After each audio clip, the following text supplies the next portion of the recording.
নড়াইলের ঐতিহ্য প্যারা সন্দেশ ও নলেন গুড়ের সন্দেশ মাশরাফি বিন মুর্তজার প্রিয় মিষ্টি এগুলা। তিনি বাসায় আসলে মিষ্টিগুলো খেতে থাকেন। অতুলনীয় স্বাদ ও গুণগত মানের কারণে এই মিষ্টি ধরে রেখেছে তার ঐতিহ্য। দীর্ঘ 50 বছরের বেশি সময়কালে একটু ভাটা পড়েনি চাহিদায়। এখন এলাকার চাহিদা মিটিয়ে এই মিষ্টি যাচ্ছে বিদেশেও। স্থানীয়রা বিয়েতে, সুন্নতে খাতনা, নববর্ষ সহ বিভিন্ন উৎসবে এই মিষ্টি দেখা মিলবেই। তাছাড়াও জেলার বাইরে থেকে আসা বন্ধু-বান্ধব, আত্মীয়রা বেড়াতে এরাও একবার এই মিষ্টির দোকানের স্বাদ নিতেই হয়।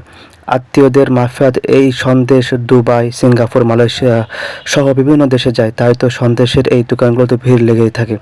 তবে দুধের দাম বৃদ্ধি এবং খেজুরের গাছের সংখ্যা কমে যাওয়ায় চিন্তিত সন্দেশ প্রস্তুতকারী দোকানি। আমরা টেস্ট করবো কেমন হয়।